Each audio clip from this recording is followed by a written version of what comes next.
Sunday special ఆలు masala curry చేస్తున్నాను. దానికోసం నువ్వులు, పల్లీలు, 4 జీడిపప్పులు, కొంచెం పచ్చి కొబ్బరి వేసి వేయించుకుంటున్నాను.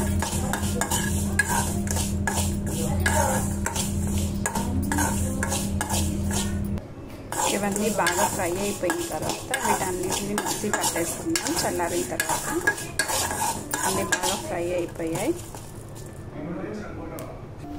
కొంచెం వాటర్ పోసుకొని ఈ విధంగా ఫైన్ పేస్ట్ లాగా పట్టుకోవాలి. ఇప్పుడు పోపు కోసం అయితే స్టవ్ మీద బాండీ పెట్టుకొని ఆయిల్ పోసుకుంటున్నాను.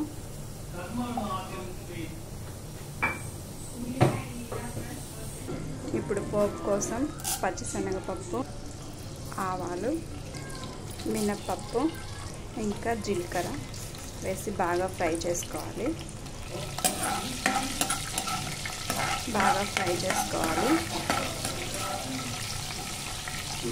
ఇప్పుడు ఇందులో ఉల్లిపాయలు వేసి గోల్డెన్ బ్రౌన్ కలర్ వచ్చేంత వరకు వేయించుకుందాం.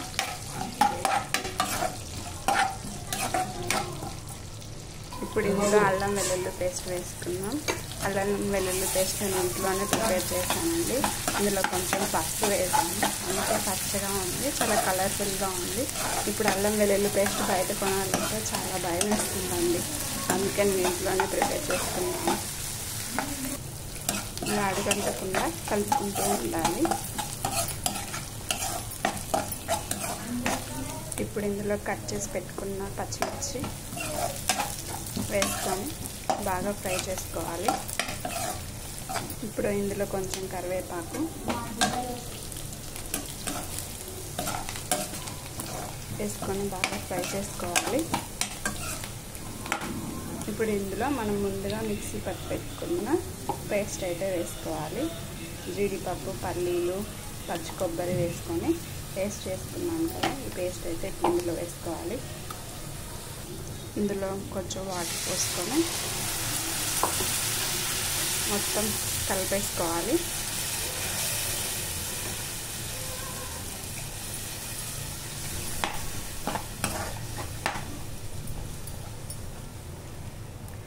ఈ పేస్ట్ మొత్తం పచ్చివాసన పోయేంత వరకు ఉడికించుకోవాలి.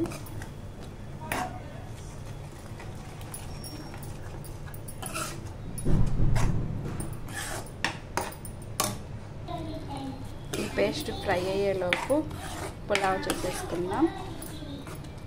రైస్ కూడా కావాలి కదండి, కర్రీ ఒకటే కాదు కదా. ఇప్పుడు రైస్ చేసేసుకుందాం. ఇప్పుడు పులావ్ కోసం స్టవ్ మీద కడాయి పెట్టుకొని అందులో ఆయిల్ పోసుకుందాం.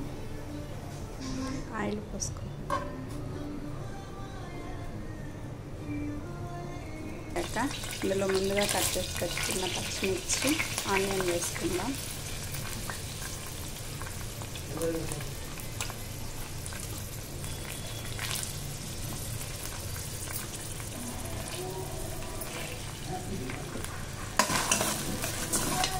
ఈ ఆనియన్ పచ్చిమిర్చి ఫ్రై అయ్యేంత వరకు వేయించుకుందాం.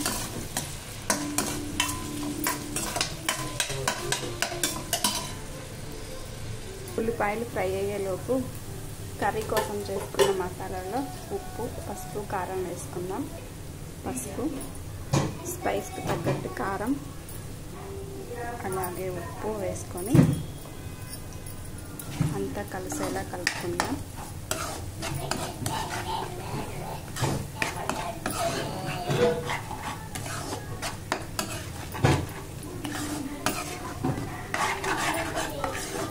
ఈ గ్రేవీ అంతా ఆయిల్ పైకి తేలేంత వరకు ఫ్రై చేసుకోవాలి.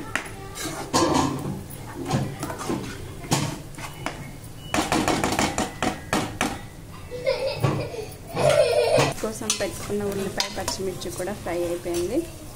ఇందులో క్యారెట్, టమోటా వేసుకున్నాం.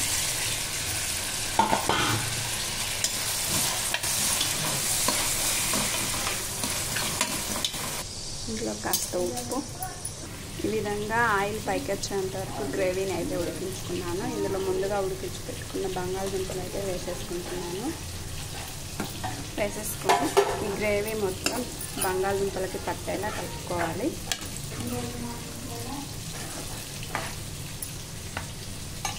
ఇందులో కొంచెం వాటర్ పోసుకొని ఉడికించుకుందాం. ఇప్పుడు మసాలా మొత్తం బంగాళదుంప ముక్కలకి పట్టేలా కలుపుకోవాలి.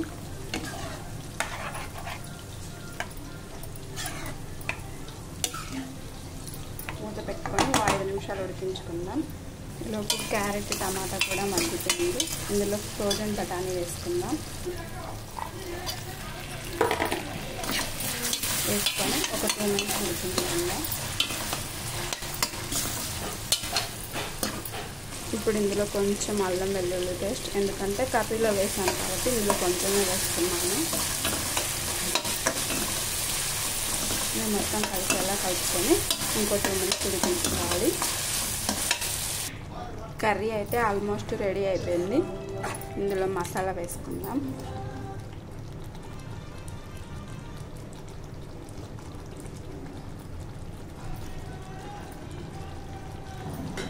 వేసుకొని ఒక 2 మినిట్స్ ఉడికించుకుందాం. మసాలా మొత్తం కర్రీలో కలిసేలాగా కలుపుకుందాం.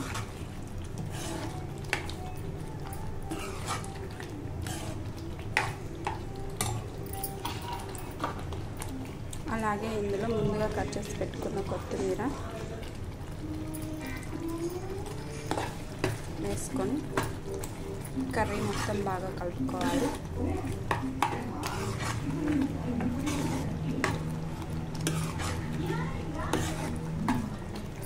ఇలా కలుపుకొని ఒక 2 మినిట్స్ అయితే ఉడికించుకోవాలి. ఇప్పుడు పలావ్ కోసం ప్రిపేర్ చేసిన ఇందులో కూడా ఒక స్పూన్ మసాలా వేసుకొని మొత్తం కలిపేసుకుందాం.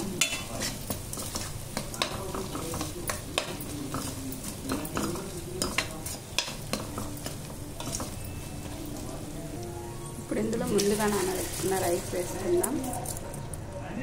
1.5 గ్లాస్ అయితే రైస్ తీసుకున్నాను. దానికి 3 గ్లాసెస్ వాటర్ పోసుకుంటున్నాను.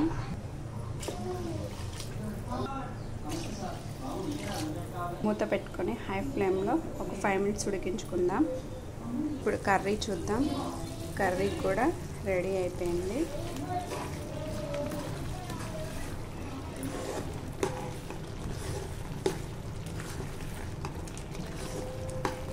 ఇందులో ఒకసారి ఉప్పు సరిపోయిందో లేదో చూసుకొని వేసుకుందాం. ఉప్పు కారం అన్నీ సరిపోయాయి. కర్రీ కూడా రెడీ అయిపోయింది. ఇంకా స్టవ్ ఆఫ్ చేయడమే. ఉడికే రైస్లో ఈ విధంగా ఒక 1/2 చెక్క నిమ్మరసం పిండుకుందాం. ఫైనల్గా ఇందులో కొత్తిమీర వేసుకొని 5 నిమిషాలు ఉడికించుకుందాం. పలావ్ అయితే రెడీ అయిపోయింది. ఇంకా స్టవ్ ఆఫ్ చేసేసుకుందాం. మా ఇంట్లో సండే అయినా సాటర్డే అయినా పెద్ద డిఫరెన్స్ ఏమి ఉండదండి. ఎందుకంటే నేను నాన్ వెజ్ తినను. సండే అయినా సాటర్డే అయినా నేను వెజ్జే. అందుకే నాకు సండే అయినా సాటర్డే అయినా పెద్ద డిఫరెన్స్ ఏం అనిపించదు. మామూలుగా సండే అంటే అందరూ చికెన్ మటన్ అనుకుంటారుగా. నేనైతే అలా ఏం లేదండి. సండే అయినా సాటర్డే అయినా నేను వెజ్జే. ఓన్లీ ఎగ్ మాత్రమే తింటాను. మీలో నాలాగే వెజిటేరియన్స్ ఎంతమంది ఉన్నారో కామెంట్ చేయండి. Please subscribe.